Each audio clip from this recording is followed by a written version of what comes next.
Imposer la loi du dimanche? Prenons le temps de regarder autour de nous, dans notre monde. Croyez-vous que l'Inde, ou la Chine, ou même que la Russie vont mettre en place une loi du dimanche? Et les pays musulmans vont-ils imposer le dimanche? Et que dire des athées? En quoi une loi du dimanche pourrait les concerner?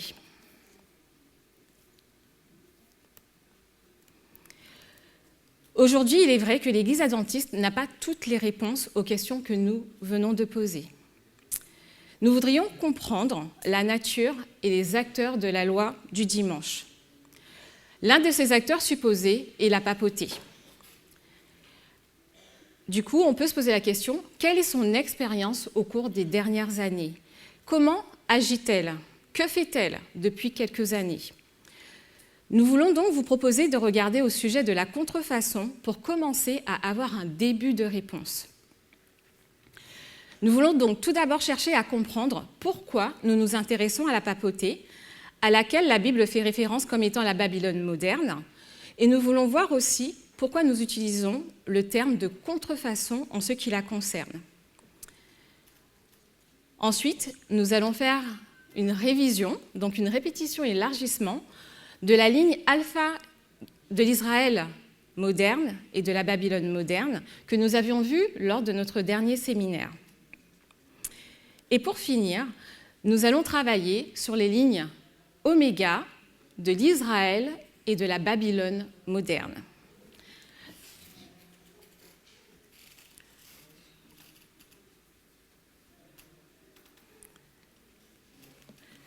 Alors, pour traiter ce sujet, on va essayer déjà de commencer avec la contrefaçon, en essayant de comprendre pourquoi il y a une contrefaçon, qui en est l'auteur, quel est son but et comment elle va se manifester, cette contrefaçon. Je vais vous inviter donc à lire avec moi Apocalypse 12, verset 7, à partir du verset 7. Donc, on va mettre en place le PowerPoint.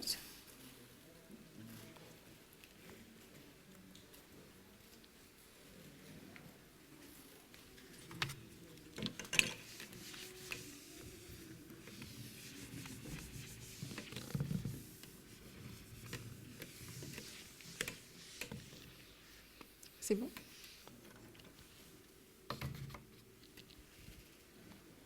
Alors, en tout cas, prenez vos applications, vos Bibles. On va lire Apocalypse 12, verset 7, à partir du verset 7. Okay. Il y eut une guerre dans le ciel. Michel et ses anges combattaient contre le dragon. Et le dragon combattait avec ses anges. Et ils ne prévalurent pas. Et leur place ne fut plus trouvée dans le ciel. Verset 9. Et le dragon fut précipité, cet ancien serpent, appelé le diable et Satan, celui qui trompe le monde entier. Il fut précipité sur la terre, et ses anges furent précipités avec lui. Je vais vous inviter à lire les versets 13 et 14. Et lorsque le dragon vit qu'il avait été précipité sur la terre, il persécuta la femme qui avait mis au monde l'enfant mâle. Et à la femme, 2 ailes d'un grand aigle lui furent données, afin qu'elle puisse s'envoler vers le désert, en son lieu, où elle est nourrie pour un temps et des temps, et la moitié d'un temps, loin de la face du serpent.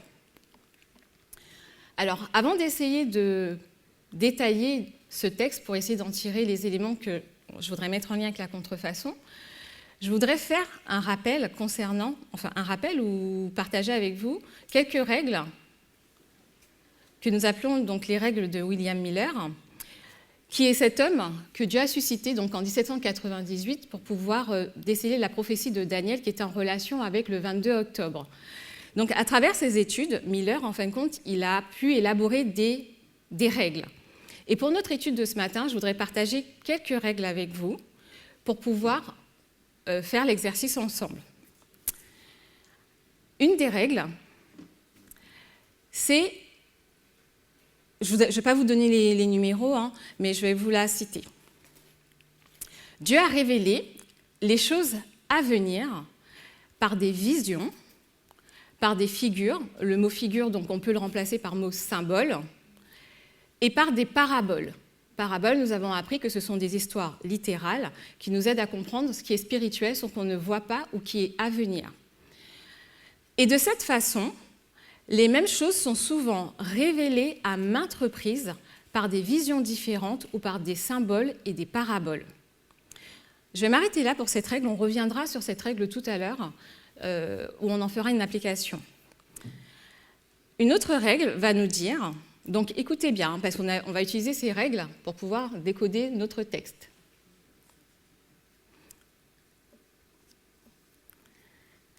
Les figures ou les symboles sont toujours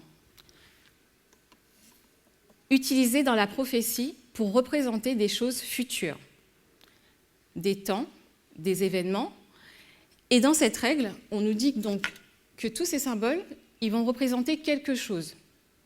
Par exemple, la montagne va signifier, est-ce que vous savez? Oui, montagne, donc on va dire royaume, gouvernement.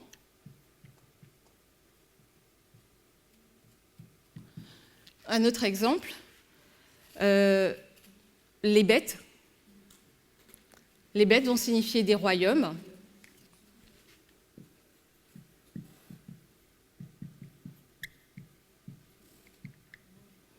On peut prendre aussi l'exemple que vous connaissez qui est la lampe. La lampe qui signifie la parole de Dieu. Ensuite, je vais vous proposer... Alors cette règle, c'était la règle numéro 8 que l'on trouve dans les règles de Miller. Nous avons aussi la règle 10 qui va dire que les figures, les symboles... Alors, je voulais juste refaire un résumé de cette règle. Quand on va voir un symbole, on va voir qu'en fin de compte, il va avoir un sens figuré. Je ne vais pas prendre montagne au sens littéral, mais je vais comprendre qu'il va, dans le contexte, avoir une autre signification, donc le sens figuré. D'accord ? La règle 10 va dire que les figures, donc les symboles, ont parfois deux ou plusieurs significations différentes. On va prendre un exemple. Le lion.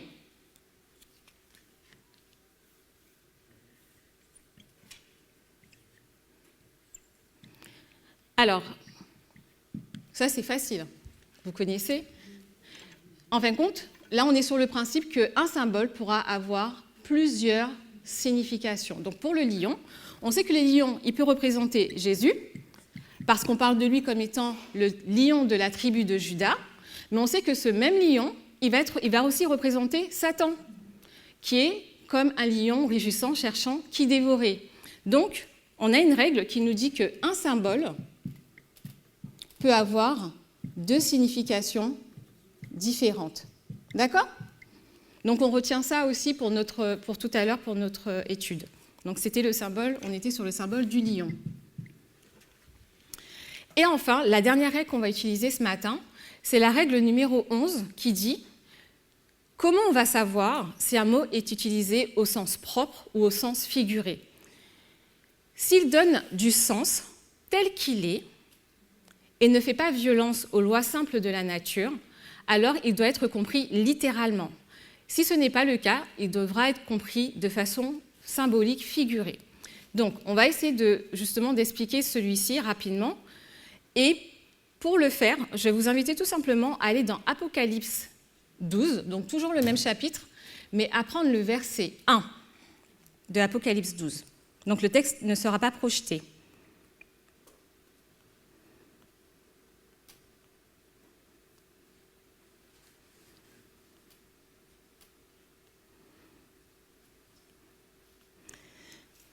Donc, on essaye de déterminer comment on met en pratique cette règle, la dernière. « Et un grand prodige apparut dans le ciel. Une femme revêtue du soleil et la lune sous ses pieds, et sur sa tête une couronne de 12 étoiles. Donc, là, on nous parle d'une femme. Je ne sais pas dessiner, hein, donc du coup, c'est juste pour imager, que ce soit parlant, pour les grands comme pour les plus petits. On nous dit que là, on est dans le ciel, enfin au milieu du ciel, et que cette femme, elle est revêtue d'un soleil, donc j'imagine que le soleil est derrière elle, hein, on va dire ça comme ça, et que sous ses pieds, on a la lune. Alors, je ne sais pas comment dessiner la lune, ça dépend si elle est pleine ou pas. Je vais la faire ronde aussi. C'est juste une représentation. Est-ce que, selon vous, c'est quelque chose que vous allez voir dans le monde naturel ou est-ce que ça fait violence aux lois de la nature ? Ça fait violence aux lois de la nature. Donc, on saura que dans ce texte, cette femme, il faudra la comprendre de façon symbolique. Pas comme la femme étant une femme comme on connaît, mais de façon symbolique. Donc, on reviendra tout à l'heure quand on sera dans le texte. Donc, je vais effacer. Et donc, on va maintenant essayer de décoder ensemble rapidement les versets que nous avons lus dans Apocalypse 12, à partir du verset 7.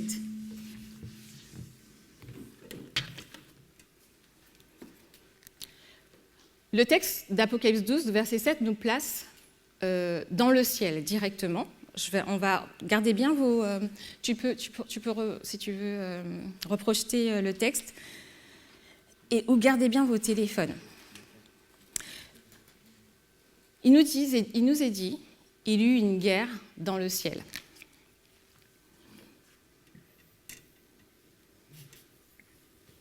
Alors j'espère que j'aurai assez de place. Donc ici, on est au ciel et on nous dit qu'il y a une guerre. Une guerre entre qui et qui ?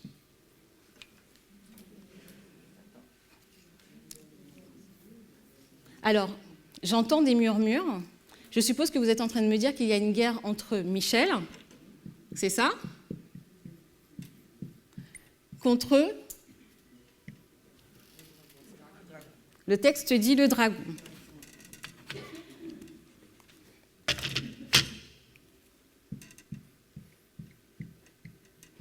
Ils sont tous seuls dans cette guerre ou il y a d'autres personnes avec eux ?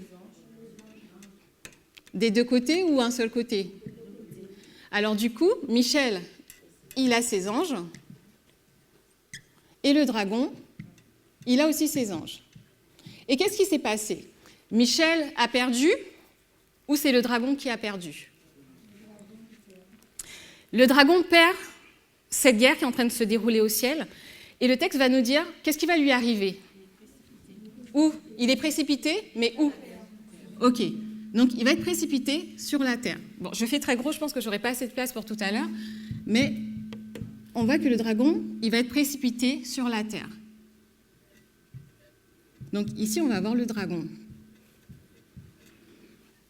Il est précipité seul.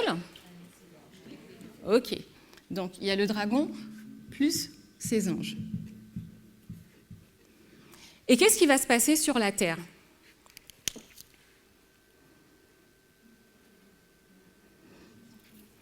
Là, on va aller... le verset 9 était... Donc le verset 9 nous dit « Et le grand dragon fut précipité, cet ancien serpent, appelé le diable et Satan. » Donc là, dans le verset 9, ils nous décrivent bien. Alors on a mis que le dragon, c'est l'ancien serpent, c'est le diable et c'est Satan. Donc, je vais le noter dans un coin.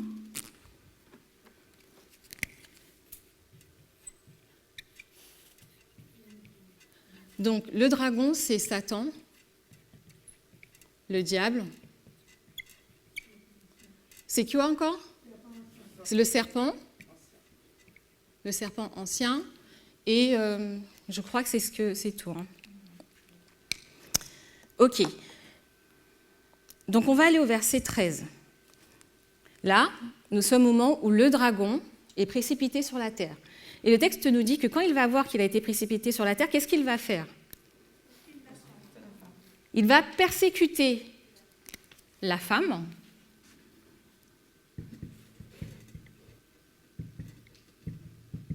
Vous voyez bien, c'est assez gros. Donc là, je ne vais pas la dessiner, mais je vais mettre femme. Et cette femme, on va lui donner un qualificatif, c'était la femme qui avait mis au monde l'enfant mâle. Je vais le rajouter parce que ça a une incidence.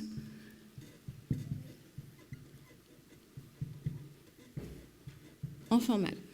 Donc la question, là on rentre dans la pratique. Dans le texte, dans la première partie, on nous a bien dit que c'était Michel et on a bien identifié que c'était Lucifer qui était en face, donc le dragon, le serpent, Satan. Mais en face, on sait que ce dragon est précipité sur la terre, donc, et il va s'attaquer à une femme. La question, c'est qui est cette femme? D'accord?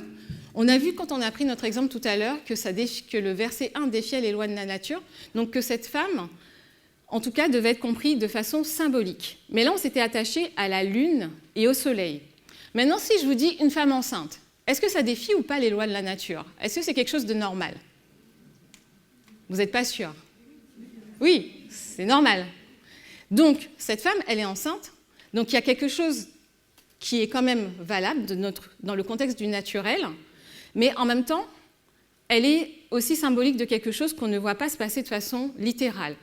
On va comprendre que cette femme, elle peut être dans un sens propre une femme. Alors, je vais vous faire un petit raccourci, parce qu'on n'a pas pris le temps de décortiquer tout le texte, mais l'enfant mâle, le verset va nous dire, dans Apocalypse 12, il va nous être dit, que l'enfant mâle va être élevé au ciel. Alors, je vais vous donner le verset. Au verset 5, la femme va donner naissance à un enfant mâle qui devait gouverner toutes les nations avec un bâton de fer, et son enfant fut enlevé vers Dieu et vers son trône. Sans vous le démontrer, on comprend que cet enfant mâle, c'est Jésus. D'accord? Donc, la mère de Jésus, c'était, cette femme enceinte, c'était Marie. Donc, on voit de façon littérale que cette femme, c'est Marie, mais on comprend qu'au sens symbolique, elle est ce que vous connaissez tous, une femme représente une église. Donc là, je ne l'ai pas démontré, je n'ai pas été prendre des versets, mais c'est quelque chose que vous pouvez effectivement retrouver. Donc cette femme, ici, c'est Marie ou c'est l'église. Et pour preuve que ce n'est pas Marie, au verset 14, il nous est dit que cette femme va recevoir des ailes et qu'elle va être persécutée pendant 1260 années. Même Adam n'a pas vécu 1260 années. Donc on sait que de façon littérale, on ne parle pas d'une femme, mais d'une église. OK ?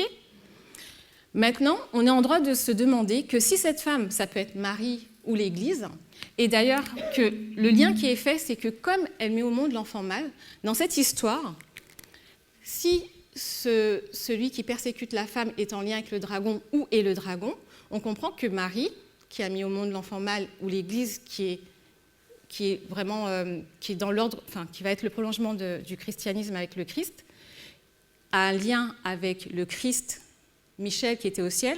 On va commencer à avoir en fin de compte comme deux camps qui se reproduisent, au ciel et sur la terre.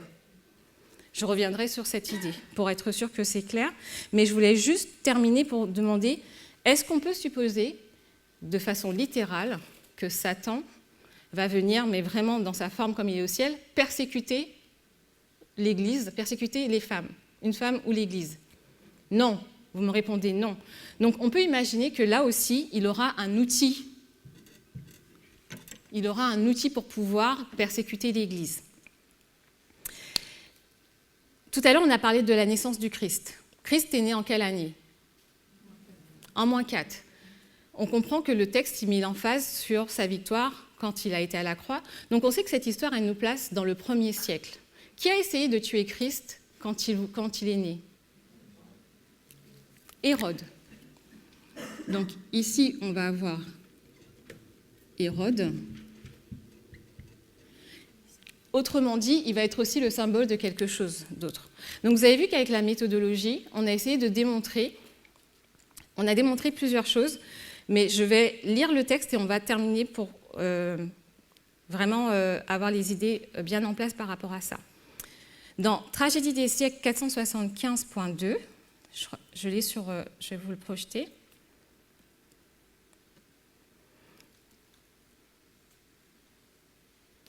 Donc, dans la Tragédie des siècles 475.2, tu peux passer sur le PowerPoint, hein. La chaîne prophétique dans laquelle apparaissent ces symboles commence au 12e chapitre de l'Apocalypse, avec le dragon qui tente de supprimer, donc là le texte Ellen White nous dit clairement, de supprimer Jésus à sa naissance. Le dragon, nous est-il dit, c'est Satan. Donc ça, on avait vu, c'était le premier sens. C'est lui, en effet, qui poussa Hérode à attenter au jour du Sauveur. Mais l'Empire romain, dont le paganisme était la religion officielle, fut le principal instrument de Satan dans sa guerre contre le Christ et son peuple, au cours des premiers siècles de l'ère chrétienne. Il en résulte que si le dragon représente Satan, donc on a un symbole qui va représenter Satan, il représente aussi, à un point de vue secondaire, l'Empire romain sous sa forme païenne. Donc vous voyez, là, on a la règle d'un symbole qui va représenter deux choses différentes. Et on a pu intégrer que, de façon littérale, à cette époque, quand ça s'est passé, on avait Hérode, que Satan utilisait, et Jésus, Marie, qui était la mère de Jésus. Donc un symbole qui va avoir plusieurs significations. Ce qu'il faut retenir dans cette première phase qu'on vient de voir ensemble, c'est que nous avons une guerre au ciel. Cette guerre, elle va se poursuivre sur la terre. Ce ne seront plus Dieu ou Michel et le dragon qui vont se battre directement, mais ils vont se battre à travers ce qu'on appelle en quelque part une guerre de procuration à travers les êtres humains. Ces êtres humains sont une église des deux côtés, ou un peuple, ou un royaume. D'accord ? Gardez-le en tête. Ça dépend de comment on veut approcher le texte, mais ça peut être à la fois l'Église, ça peut être le royaume, ça peut être le peuple. Mais on retient qu'il y a vraiment deux camps opposés qui sont les outils entre les mains de leurs chefs respectifs. Maintenant, on va répondre à une autre question. Puisqu'on voit qu'au 1er siècle, il y a eu cette guerre de procuration qui est présente sur la terre. Mais pourquoi il y a eu cette guerre au ciel ? Pour répondre à cette question, je vais vous proposer d'aller dans le chapitre 1 de Patriarches et prophètes. Ce chapitre s'appelle « L'origine du mal ». Le but, c'est d'essayer de comprendre pourquoi on a cette guerre qui s'est passée à ce moment-là et quelle est la base de cette guerre. Donc, on peut ainsi déterminer que si nous retournons à l'origine des choses, c'est que selon un vocabulaire que nous utilisons, nous avons un début qui correspond à un alpha, et donc du coup, ensuite, on a une fin que nous allons appeler oméga. Donc ici, on va être dans l'oméga, et on va aller dans l'alpha pour comprendre et voir le lien avec... Non, oméga, c'est la deuxième partie, c'est ça, hein ? Oui, c'est la fin. Et là, on va dans l'alpha. Vous êtes sûr que je me suis trompée ? Non, j'ai mis cette histoire. Non, j'ai mis cette histoire qui s'est passée ici comme étant une histoire oméga. Et là, on va aller dans une histoire alpha. Et ce qui ne change pas, c'est que du coup, on va retourner au ciel. Donc, ce n'est pas le ciel qui change. Enfin, on est toujours au ciel, mais on va dans l'histoire alpha au ciel. Je vous mets déjà. J'espère que ce n'est pas trop bas et que vous voyez. Donc, dans ce premier chapitre, dans lequel je vous ai resitué donc, l'origine du mal, donc c'est Patriarches et prophètes. Je vous invite aussi à le prendre, mais certaines parties seront projetées. Donc c'est PP pour ceux qui ont l'application. PP, ça commence PP 9.1 pour ceux qui ont l'application. Donc avant d'arriver à la partie qui nous intéresse, Ellen White va faire un long déroulement, en fin de compte, de comment le mal est arrivé et comment, en fin de compte, Satan va s'endurcir dans sa révolte jusqu'à ce qu'il soit aussi jeté du ciel. Donc, ce que je veux que vous notiez, c'est qu'il y a une cause, et après, il va y avoir une intensification dans l'attitude de Satan qui va l'emmener à avoir des idées beaucoup plus déterminées, beaucoup plus claires sur ce qu'il espère de façon concrète. Donc, Ellen White va commencer en disant que Dieu, tout ce qu'il est, tout ce qu'il fait, sa façon de le faire, c'est basé sur le principe de l'amour. Que lorsqu'il a créé toutes ces choses, il y avait un être qui était avec lui, qui était égal à lui, c'était son fils, et qui pouvait rentrer vraiment dans toute la communion, enfin dans le projet, ils travaillaient ensemble. Ensuite, il va nous être emmené que maintenant les anges, donc on a Dieu, j'écris pas encore, on va le refléter tout à l'heure, on a Dieu, on a son Fils qui sont égaux et qui sont égaux et qui sont ensemble et qui travaillent ensemble. Ensuite, nous avons les anges qui sont des ministres au service de Dieu. Je fais vraiment rapidement, je vous invite vraiment à lire ce texte après. Et on nous rappelle que Christ, lui, il est particulier parce qu'il est l'empreinte même de la personne de Dieu. Donc, au paragraphe 11.1, il va nous être dit qu'à la base du gouvernement de Dieu, donc à dessein, donc je vais marquer qu'ici on est dans un gouvernement, c'est celui de Dieu. Il y a une organisation qu'on vient de voir, on va la revoir. Mais on dit qu'à la base de ce gouvernement, il y a des lois, il y a des principes. Et ce qu'il est dit, c'est qu'il y a une loi qui est juste, une loi d'amour, une loi sublime qui assure le bonheur de tous les êtres responsables qui s'inclinent avec joie devant ses injonctions. Donc, il y a une loi. Est-ce que vous voyez ?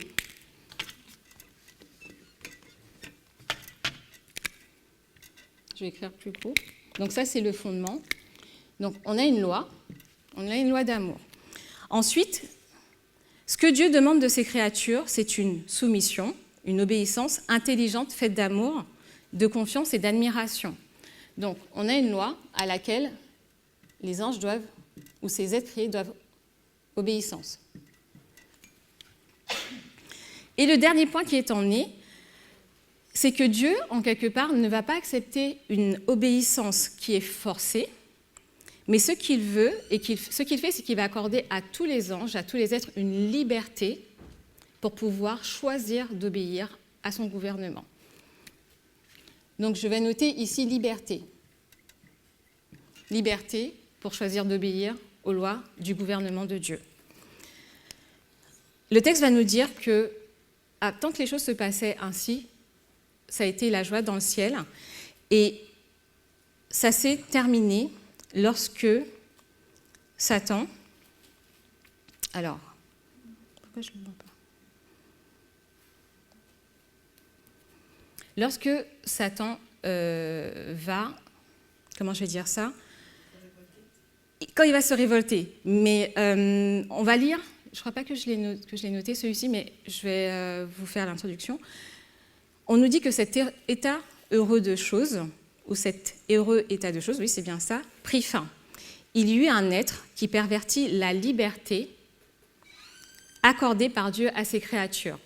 Donc, dans cette histoire, il va y avoir quelque chose qui va se passer en lien avec la liberté que Dieu a accordée, une liberté pervertie, on peut imaginer, corrompue, qui va être changée. D'accord ? Donc il va y avoir un problème avec la liberté. Donc, ce que je veux vous montrer à travers ce passage, c'est que Dieu avait un gouvernement qui était établi sur des lois, sur l'obéissance et la liberté, et Satan, il va venir, en fin de compte, s'opposer à ces choses, mais il ne va pas le faire de façon ouverte, même pour lui, ce ne sera pas conscient au départ. Donc oui, il nous est dit que de façon imperceptible, Satan, en fin de compte, il va commencer à regarder à lui-même, à ce qu'il était. Et dans la citation, si on peut aller sur la prochaine diapo, et en regardant à lui-même, en fin de compte, l'orgueil va commencer à naître dans son cœur, et il va vouloir commencer à ambitionner les choses qui étaient de Dieu. Alors, tu disais en ton cœur, c'est Satan qui parle, je monterai au ciel, j'élèverai mon trône au-dessus des étoiles de Dieu, je m'assierai sur la montagne de l'assemblée à l'extrémité du septentrion, je monterai sur le sommet des nues et je serai semblable au Très-Haut. Donc le texte qui est cité, c'est celui d'Ésaïe 14, versets 13 et 14, mais on se retrouve dans Patriarches et Prophètes. Alors attendez, que je... Oui ? Oui, donc en fin de compte, on est dans Patriarches et Prophètes, parce que ça c'est le texte, on va revenir tout à l'heure, mais on est dans Patriarches PP 11.4. Et on va décrire Satan. Il est saint, immaculé, attaché à la personne ineffable du Créateur. Lucifer est le fils de l'horreur. Il est à l'origine l'un des 2 anges protecteurs.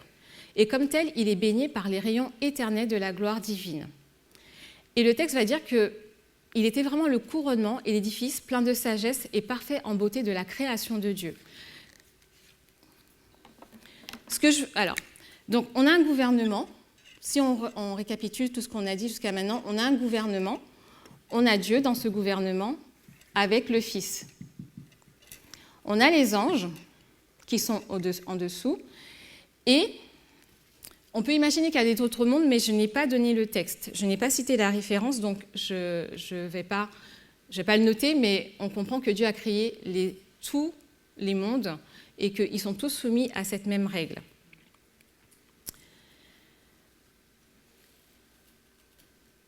Imperceptiblement, là je suis au paragraphe 5, pp 11.5.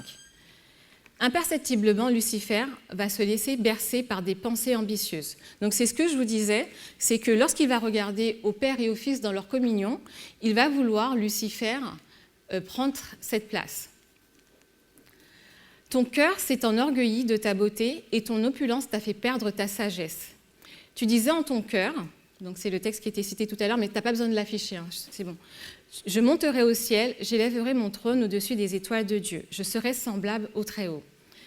Cet ange puissant, dont toute la gloire venait de Dieu, toute la gloire qu'il avait venait de Dieu, et il est venu, en fin de compte, en regardant à cette gloire, à estimer que ça lui appartenait en propre, et maintenant à ambitionner la place qui était celle du Fils. Ensuite, ce qui va se passer, c'est que la lutte, en fin de compte, cette controverse, elle va s'intensifier.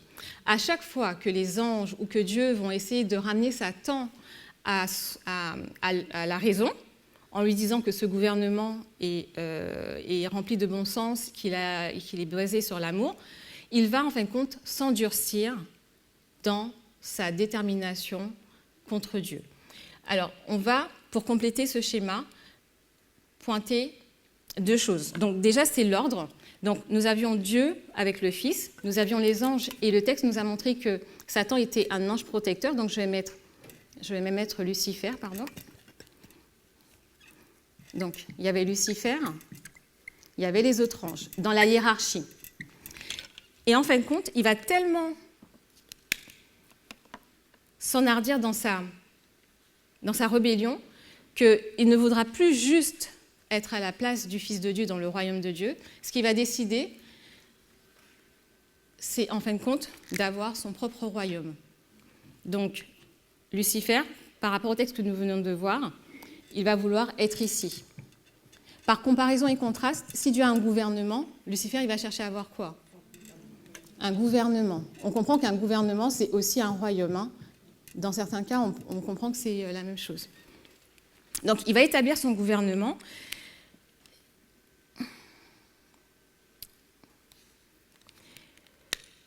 On va aller sur quelques citations pour terminer ce point.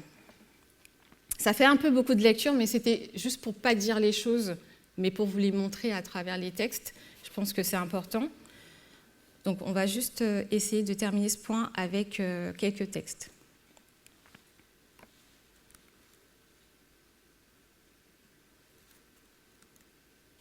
Non, je ne sais pas. Donc, en fin de compte, on reste dans Patriarches et prophètes, si vous avez bien vos applications ouvertes. Donc, les quelques citations que je vais vous donner sont les suivantes. Donc, il y a une situation où Satan va estimer, en fin de compte, qu'il ne peut rien faire pour pouvoir faire souffrir l'honneur de Dieu. On est toujours dans le même chapitre, on n'a pas changé. Et il va dire que ses pensées, à lui, sont saintes, et que, de la même façon que Dieu ne peut pas tomber dans l'erreur, nous, en tant qu'anges, on ne peut pas tomber dans l'erreur, et que le fait d'élever le Fils de Dieu à l'égal du Père est une injustice à l'égard de Lucifer parce qu'il est aussi saint que le Fils de Dieu. Et donc qu'il a les mêmes droits à être révéré et honoré.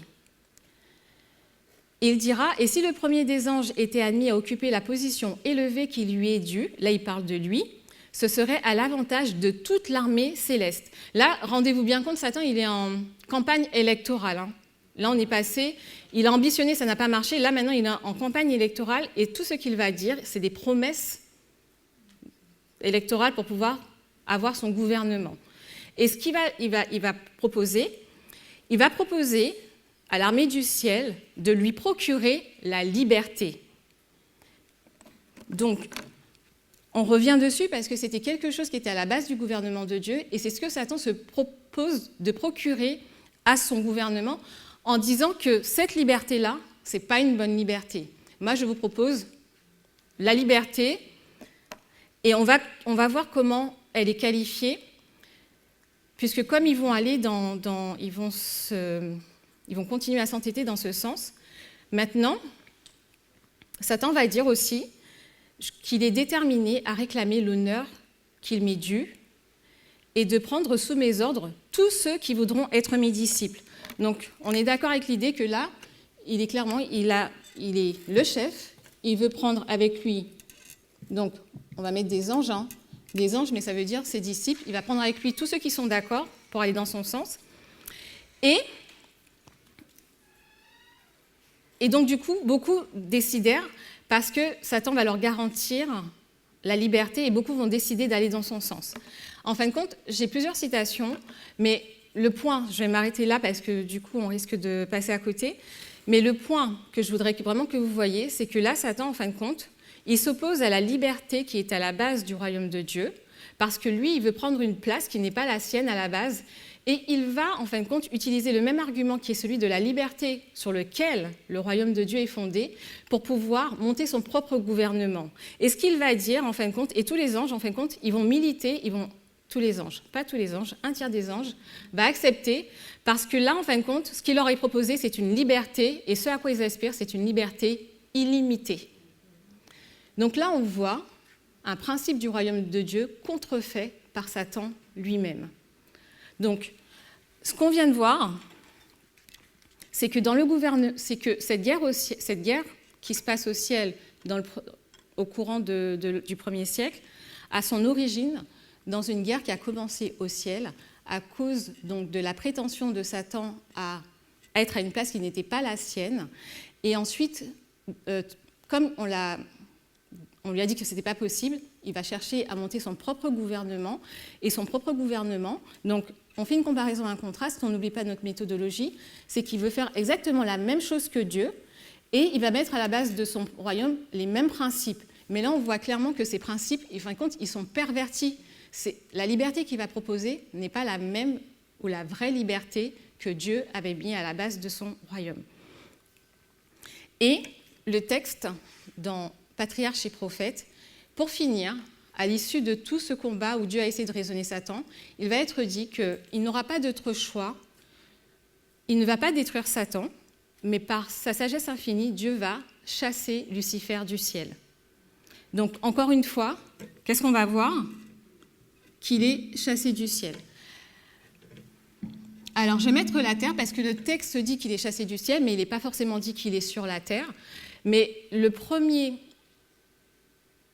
monde qui va succomber à ces tentations, c'est la terre.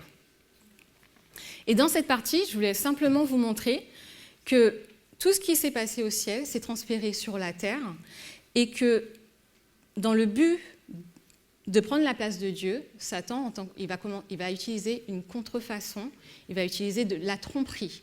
Il va reproduire ce que Dieu fait et de telle sorte qu'il va tromper les hommes parce que les principes, même s'ils semblent identiques, ils sont différents dans leur nature et dans leur essence. Une vraie liberté contre une fausse liberté. Sur la terre, ce qui illustre, je vais pas être longue sur cette partie, mais on va voir qu'ils vont avoir chacun sur la terre leur peuple. La première façon dont ça va être illustré, c'est qu'à travers le sacrifice d'Abel et Caïn, donc le principe du sacrifice, c'est Dieu qui l'a mis en place.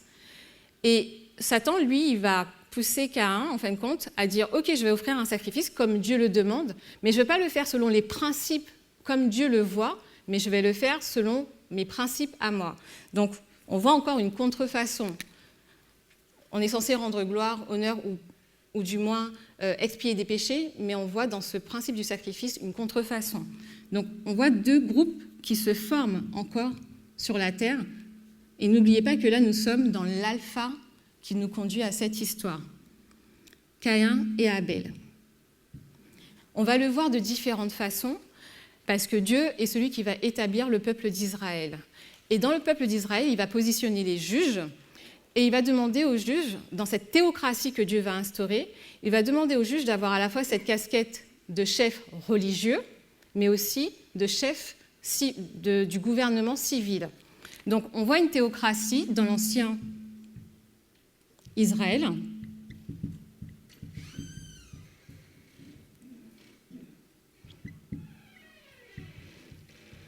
Et on le voit par exemple avec l'exemple de Samuel. Qu'est-ce que Satan va faire selon vous?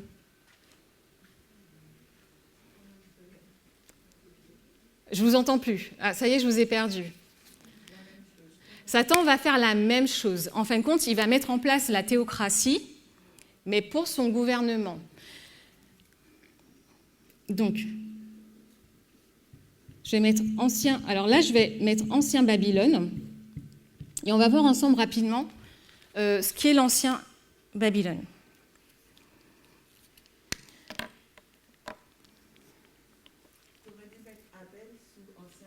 J'ai inversé, c'est ça?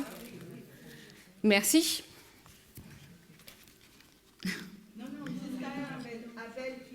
Je change? En fin de compte, c'est que je voulais garder un peu un peu le chiasme qu'il y avait entre les deux. C'est pour ça que j'avais inversé. C'est juste pour ça, mais effectivement, j'ai fait une erreur parce que, donc, je vais le refaire. Parce qu'effectivement, là, on va avoir la théocratie avec, je marque Samuel.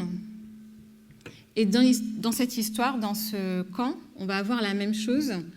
Et oui, donc j'étais en train de vous dire que Satan, il va avoir aussi son peuple.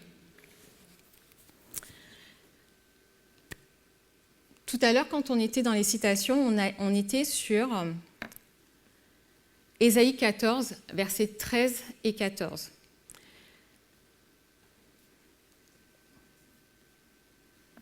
On n'y est peut-être pas. C'est pas ça, hein? Non. Si, c'est celle-là? Ok, super. Donc là, il est dit, je vais vous remettre le contexte parce que c'est important de le voir. Dans Ésaïe 14, avant d'arriver au verset 13 et 14, on nous parle du peuple d'Israël. Quand vous relirez, vous verrez les éléments que je vous ai emmenés. On nous parle du peuple d'Israël à un temps où Dieu, en fin de compte, il va les restaurer. Parce qu'en fin de compte, son peuple avait été désobéissant et Dieu avait dû le châtier. Et lui dit qu'il y a un moment où je vais te restaurer. Où celui qui domine sur toi, en fin de compte, je vais le faire partir en captivité à son tour, je vais le détruire. Et quand il fait référence à ce peuple qui a emmené son peuple en captivité, il dit spécifiquement Babylone. Donc c'est dans Ésaïe 14. Hein. Et ensuite, il va commencer le texte du verset 14 en disant « Et toi, Lucifer ». On se rappelle de nos règles de méthodologie. Et là, on va voir à la fois un aspect naturel et spirituel. Babylone va être assimilé dans ce texte, on peut le démontrer encore plus, mais dans ce texte, on voit que Babylone, c'est à la fois, il va être celui qui va être la place, donc je n'ai pas lu le reste du texte, donc vous ne pouvez pas comprendre, donc je vais le lire, mais on va comprendre que dans ce texte, on parle à la fois de Lucifer, c'est surtout ce que je veux que vous voyez, mais en même temps de Babylone. On parle des deux en même temps. Tu disais en ton cœur, Lucifer, ou toi, Nebuchadnezzar, roi de Babylone, je monterai au ciel, j'élèverai mon trône au-dessus des étoiles de Dieu.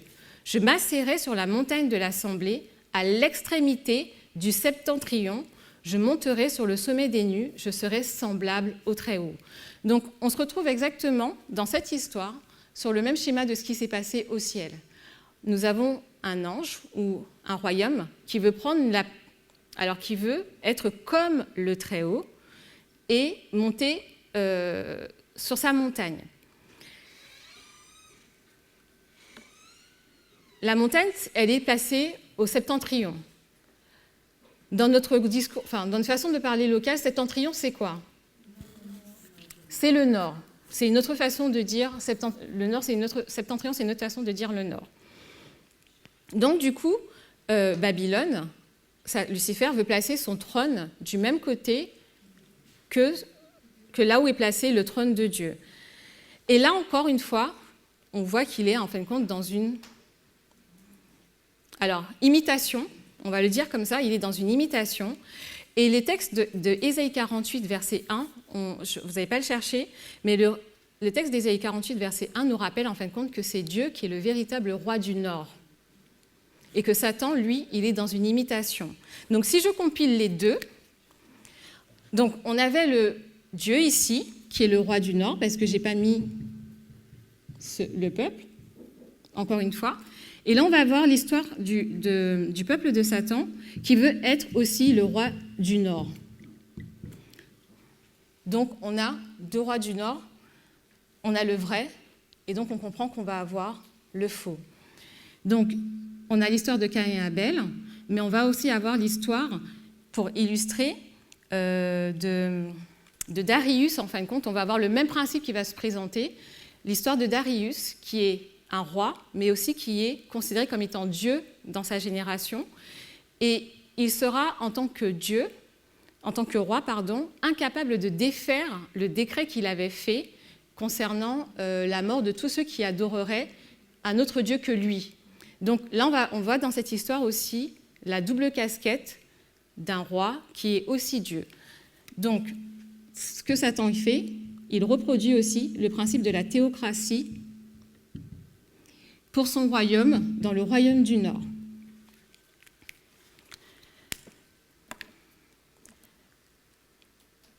Cette contrefaçon, elle ne va pas s'arrêter là. Elle va continuer au cours des siècles. Ce qu'on va voir, c'est que aussi au niveau, quand Christ va venir, si on reste sur le principe d'un gouvernement, du gouvernement de la théocratie, on va voir un changement dans l'histoire chrétienne. Ce changement, en fin de compte, c'est que là, maintenant, Dieu ne vient plus établir un royaume, un gouvernement terrestre, mais c'est vraiment quelque chose de spirituel. Et ce faisant, il va séparer l'Église et il va séparer l'organe du gouvernement de l'Église. Jésus ne va pas chercher à renverser les Romains, il ne va pas chercher à prendre la place des Romains. D'accord ? Donc, on voit une séparation ensuite. Je mets un trait comme ça. On va voir une séparation entre l'Église et l'État. Séparé de l'État. Et ce qui va se passer, qu'est-ce qui va se passer au temps de Clovis? Est-ce que vous restituez un petit peu comment ça va se passer entre Clovis et la papauté à cette époque? Donc, on va être dans une histoire où là, effectivement, on va voir que, encore une fois, et c'est le principe qu'on va voir se répéter tout au long de cette journée, c'est le principe que Satan il va chercher à reproduire à nouveau le type de gouvernement de Dieu. Ce qu'on a appris ce matin, c'est que non seulement qu'il reproduit, en tout cas la façon dont Dieu organise son gouvernement, la façon dont il le gère, et aussi les principes qui sont à la base. Mais dans les principes qui sont à la base, on voit qu'il y a du faux, en fin de compte, il y a une contrefaçon. Donc, avec Clovis, on va voir que Clovis va représenter l'État, et dans cette histoire, ils vont être séparés de l'État, donc de l'Église, qui est l'Église catholique. Est-ce que ça va? Oui. Selon l'INSEE,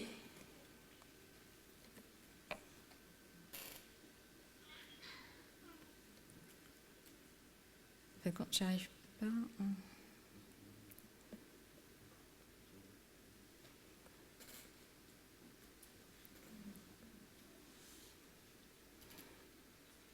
Ok, alors selon l'INSEE, je crois que Chimène, pas Chimène.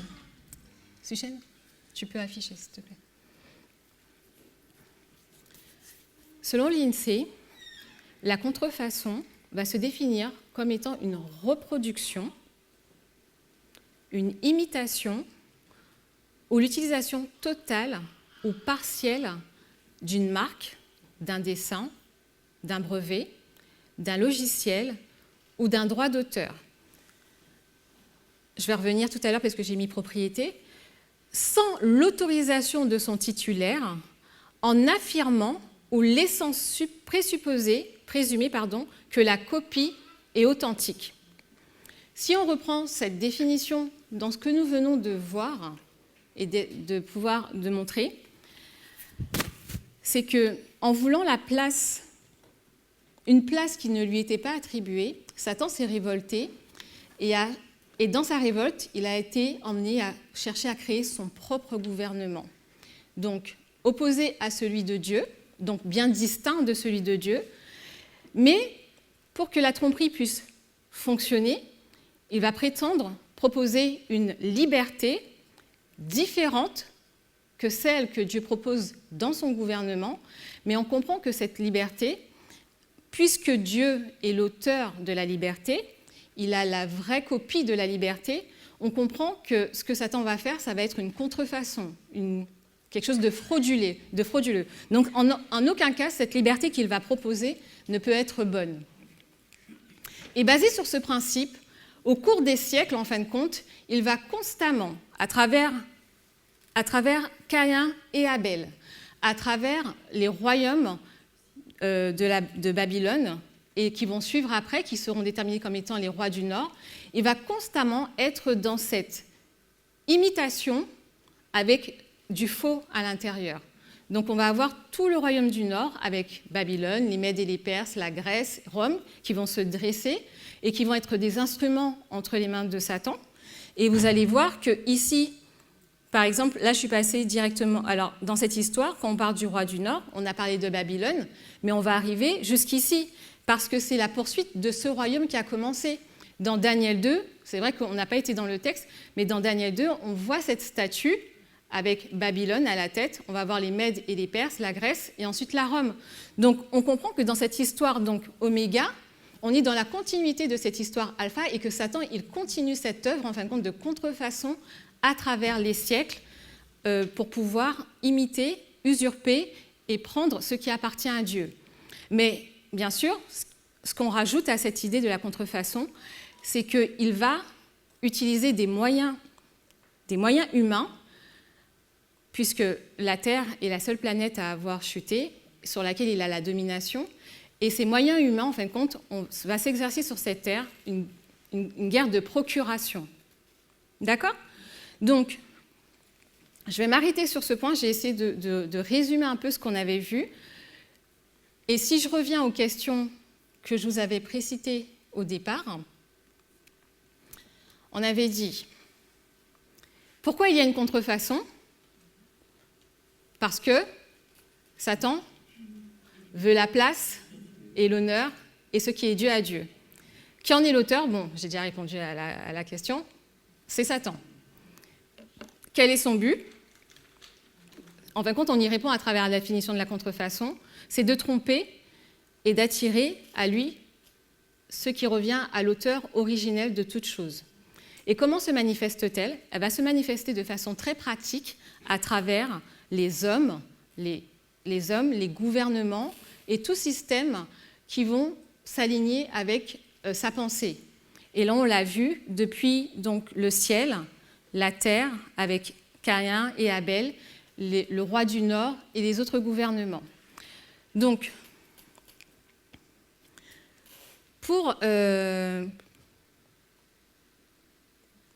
on avait aussi emmené le fait que Babylone, parce que je parle de Babylone, le texte de Apocalypse 17 va nous parler de Babylone. Alors, du coup, je vais essayer de vous remettre ça en contexte rapidement pour pouvoir... Oui, je sais.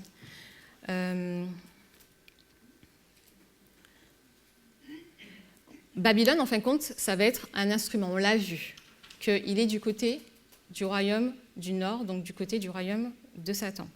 Donc, on va voir qui est Babylone aujourd'hui et comment on peut l'identifier rapidement à travers la Bible. Pour cela, on va aller dans Apocalypse 17.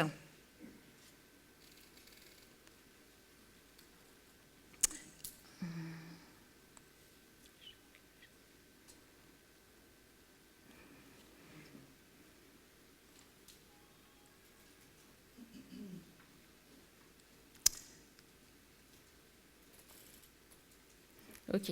Alors, on va aller dans Apocalypse 17, verset 3. Là où on voit Babylone. Ce n'est pas le seul endroit, mais c'est par là que j'ai choisi d'emmener l'étude.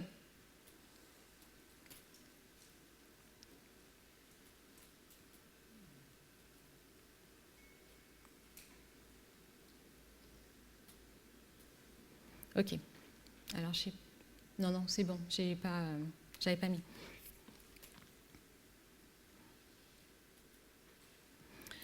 Alors, Apocalypse 17, verset 3. Prenez vos Bibles, hein. C'est comme ça pour suivre, ce sera plus facile.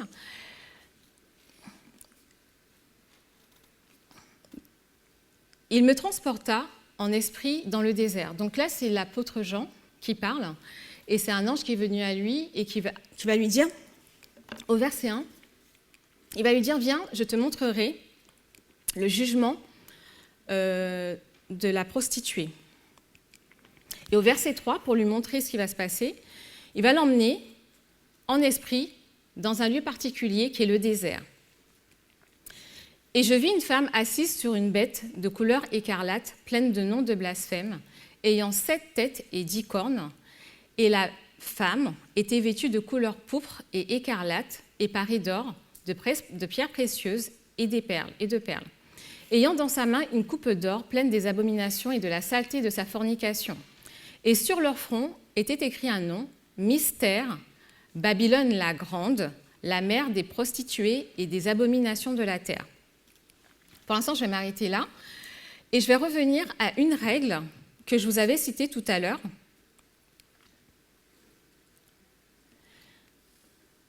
qui était la règle numéro 6 de Miller.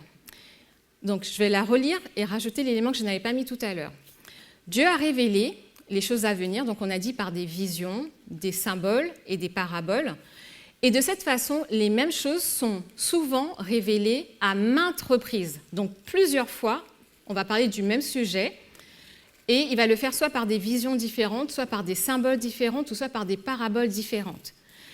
Et on nous dit que si on veut comprendre le sujet, qu'est-ce qu'il faudra faire? Il faudra combiner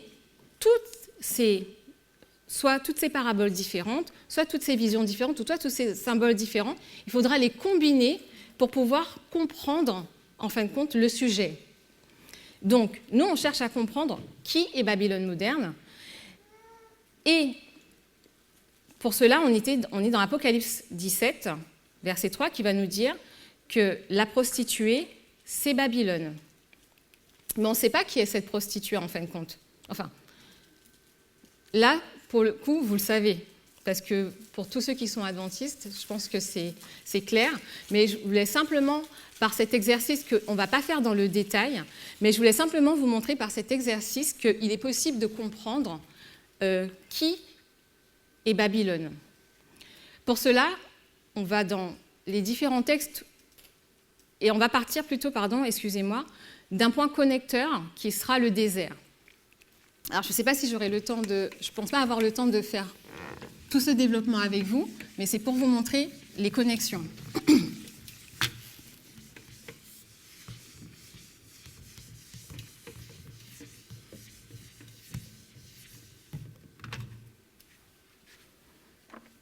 Donc, nous sommes dans Apocalypse 17,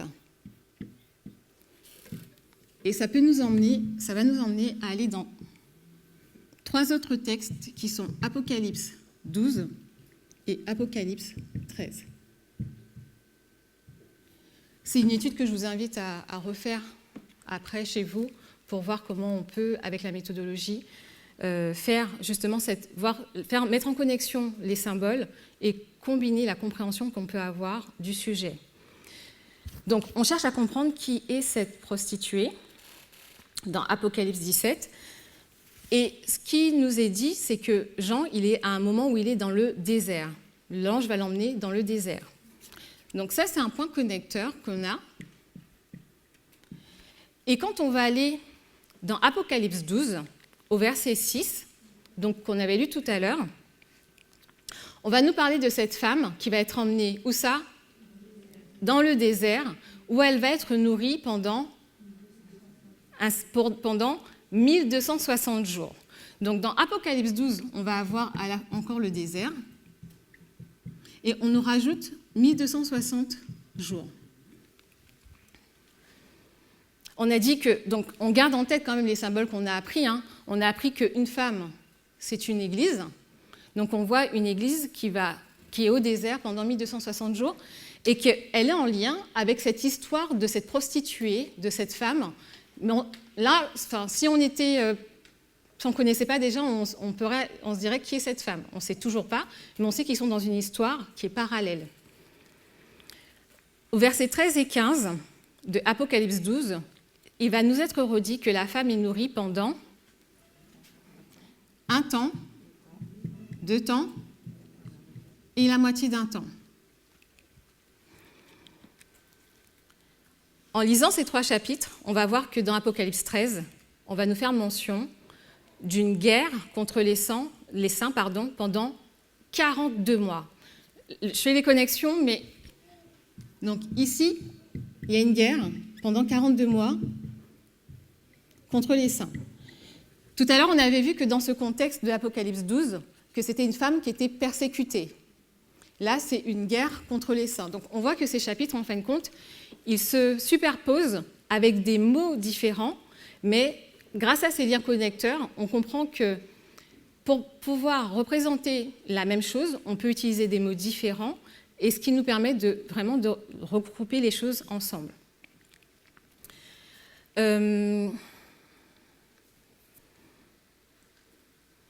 Donc, on a le désert qui nous connecte, on a une période de temps. On va avoir aussi cette bête, puisque du coup, si on reste dans Apocalypse 13, cette bête qui fait la guerre aux saints, c'est une bête qui a 7 têtes et 10 cornes.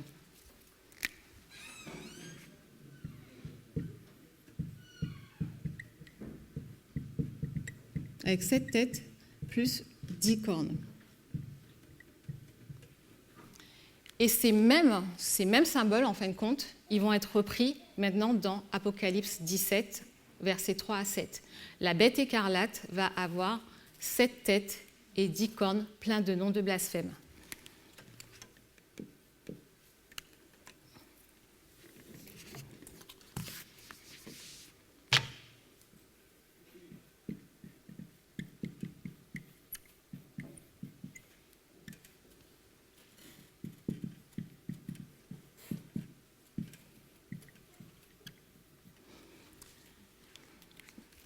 Le dernier point que je voudrais emmener pour ce matin, toujours par rapport à ce tableau qu'on est en train de faire, c'est le point donc dans Apocalypse 17, on va voir que cette bête, le texte va nous dire qu'elle a été, qu'elle n'est plus et qu'elle sera de nouveau. Donc, le vocabulaire qui est utilisé dans Apocalypse 17, c'est a été. Qu'est-ce que ça sous-entend pour vous ? A été, n'est plus. Si quelque chose n'est plus, c'est que la chose n'existe plus, qu'elle est morte. Et ensuite, elle sera et sera. Elle dira aussi, dans d'autres termes, qu'elle remontera de l'abîme. Et en connexion avec Apocalypse 17, dans Apocalypse 13, on va voir, quand on parle toujours de cette bête, on va dire qu'on va la voir comme blessée. Dans Apocalypse 13, la bête, elle sera blessée. Et ensuite, qu'est-ce qui va se passer ? Qu'est-ce qui va se passer dans Apocalypse 13 ? C'est que cette bête, en fin de compte, elle sera blessée comme morte. Et en fin de compte, elle va guérir ensuite. D'accord ? Donc, en fin de compte, là, ce schéma, il est en train de nous montrer une bête... une femme, déjà, qui va chevaucher une bête. Cette femme aura une coupe. Alors, je ne l'ai pas dit, hein, j'aurais dû le mettre, parce que à cette époque-là, elle a une coupe remplie du sang des saints, et on met en lien avec Essie, qui, quand elle fait la guerre aux saints. Et tous ces éléments, en fin de compte, combinés, vont nous pointer, en fin de compte, sur cette femme qui est une église, donc qui est l'église. Comment ? Contrefaite, merci. Une église contrefaite qui va persécuter donc un autre peuple, un peuple authentique.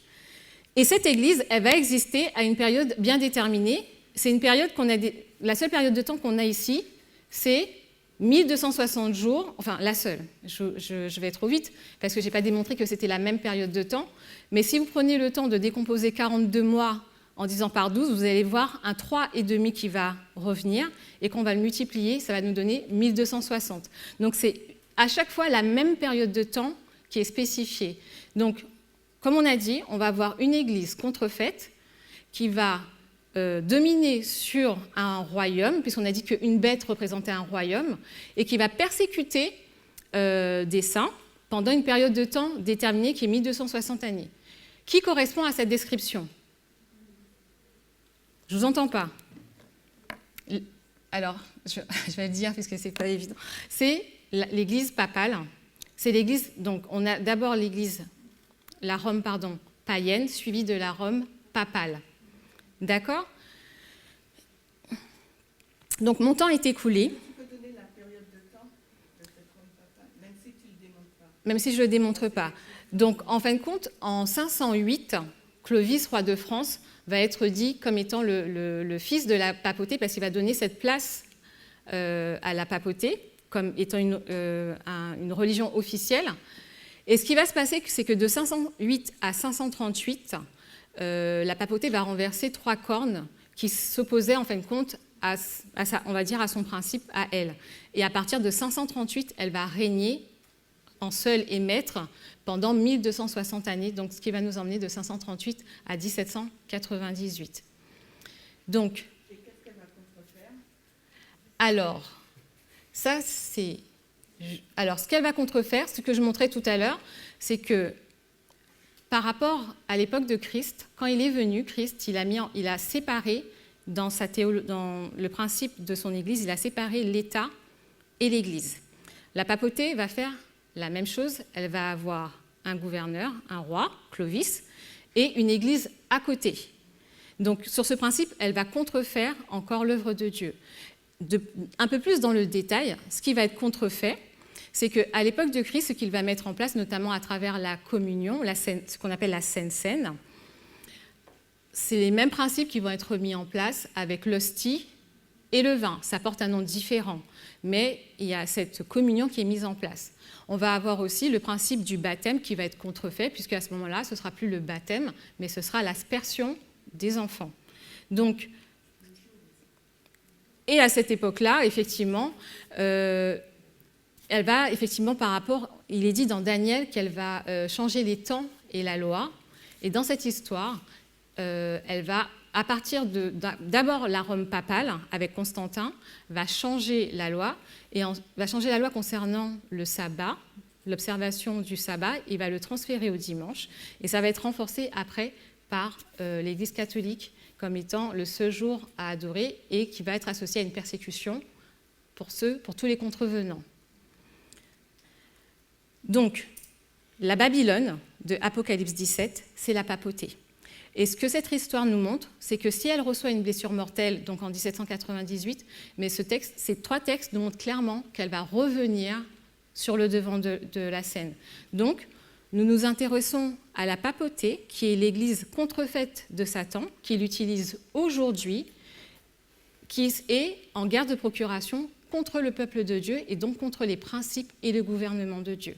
Donc, la suite de notre étude va nous montrer de façon plus concrète encore, plus pratique pour l'Israël et pour la Babylone moderne, comment ça va se passer pour notre époque, qui sommes concernés par la Babylone et l'Israël moderne.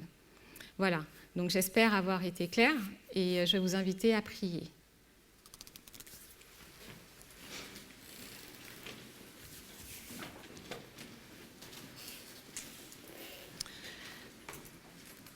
Éternel Dieu, nous voulons te dire merci pour ce temps d'étude que tu nous donnes. Merci de nous montrer, de nous montrer comment Satan agit de façon à t'imiter, mais en y introduisant des erreurs, de telle sorte que nous puissions non seulement comprendre son œuvre et être prêts et voir, Seigneur, vraiment comment il contrefait ce que tu fais, Seigneur, pour pouvoir tromper les hommes. Je te prie, parce que c'est le début de cette étude, je te prie afin que ce que nous avons appris ce matin puisse vraiment servir de base pour les autres études qui auront lieu au cours de la journée, que nous puissions vraiment voir l'importance de comprendre ce sujet, de la contrefaçon que fait Satan à travers notamment la papauté dans notre histoire, pour nous qui vivons dans un temps où nous attendons des événements tels que la loi du dimanche et ton second avènement. Garde-nous, ce sont les grâces que je te demande au nom de Jésus-Christ et pour ta gloire. Amen.